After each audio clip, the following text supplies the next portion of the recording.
प्रभु में मेरे प्रियो, आप सबों का स्वागत है मेरे इस नए वीडियो में।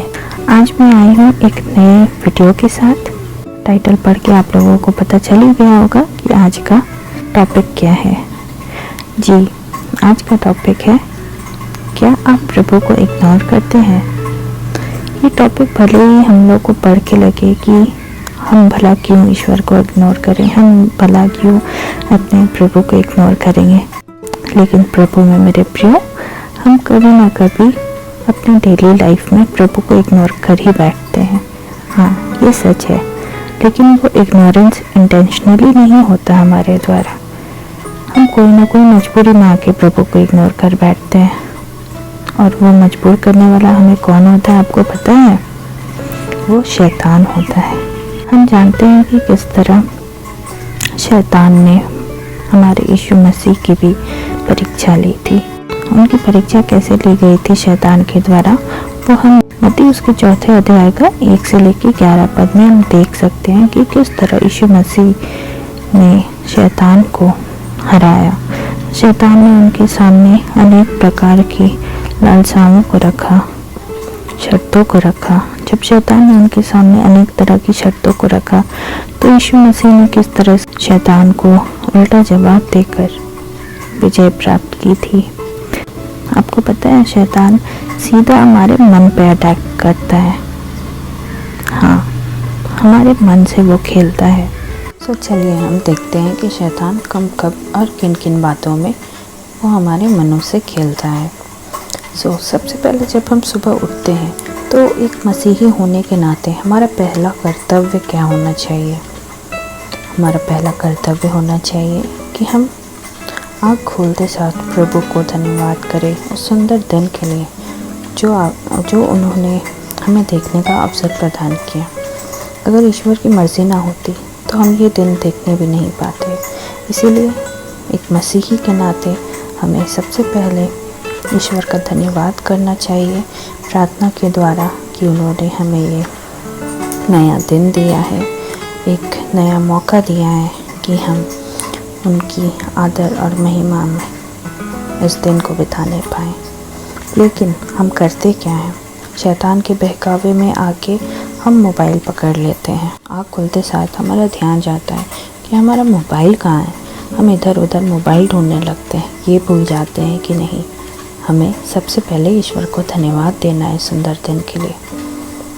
मोबाइल पकड़ते हैं और मोबाइल में नेट सर्फिंग या अपने मैसेजेस चेक करने लगते हैं, या अपने कुछ काम के शेड्यूल हम उसमें देखने लगते हैं। सुबह होते ही हम ईश्वर को इग्नोर कर देते हैं।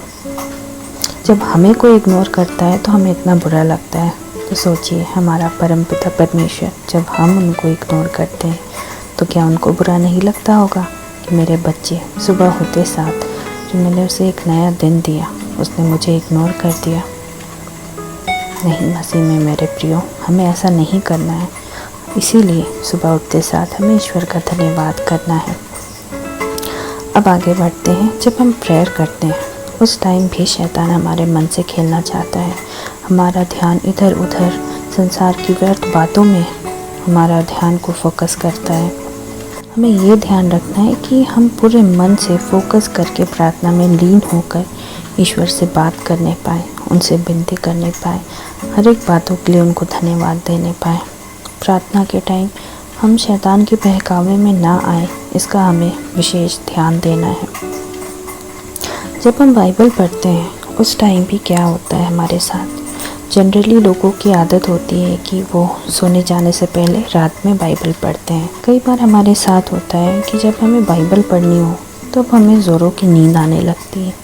ऐसा क्यों होता है, कभी सोचा है? ये नींद हमें खुद से नहीं आती, ये नींद हमें शैतान दिलाता है ताकि हम बाइबल ना पढ़ सके। अगर उसी जगह हमें नेट सर्फिंग करनी हो, अगर हमें अपने मोबाइल में कुछ पढ़ना हो या मोबाइल में कुछ काम करना हो, लैपटॉप में कुछ काम करना हो, तब हमें नींद क्यों नहीं आती? जब हम बाइबल खोलते हैं, बाइबल खोलने का सोचते हैं, उसी टाइम हमें नींद आने लगती है। हमें ऐसा लगता है कि हम पूरे ध्यान से बाइबल नहीं पढ़ पाएंगे। ऐसा क्यों होता है? और जब हमें ऐसा लगता है तो हम भी अपने मन को और श्योरिटी दे देते हैं कि हाँ, सही में हमें नींद आ रही है और हम पूरे ध्यान के साथ बाइबल नहीं पढ़ पाएंगे। वहाँ शैतान काम करता है, हम शैतान के बहकावे में आ जाते हैं। यही तो हम गलती कर बैठते हैं। जी हाँ, हमें अपना मन का रिमोट ईश्वर के हाथों में देना है, ताकि हमारे मन को ईश्वर कंट्रोल कर सके, ना कि शैतान।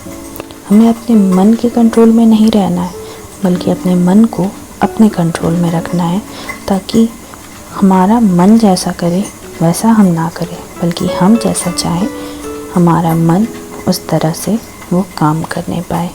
और भी कई सारी बातें हैं हमारे डेली लाइफ में जहाँ हम जाने अनजाने ईश्वर को इग्नोर कर देते हैं। इसीलिए मसीह में मेरे प्रियो बहुत ज़रूरी चीज़ है ये कि हम रात में एक बार छोटी सी ईश्वर से प्रार्थना करके सोएं कि दिन भर में हमारे किए गए पापों के लिए हमें क्षमा करिए। जाने अनजाने या जानबूझकर हमने जो पाप किए हैं उनके लिए हमें क्षमा करिए। ईश्वर हमें ज़रूर क्षमा करेंगे। सो आज के लिए इतना ही। आई होप आपको मेरा वीडियो अच्छा लगा होगा, और फिर मिलेंगे एक नए वीडियो के साथ, नए टॉपिक के साथ। तब तक के लिए मसीह में आनंदित रहिए। Praise the Lord. धन्यवाद।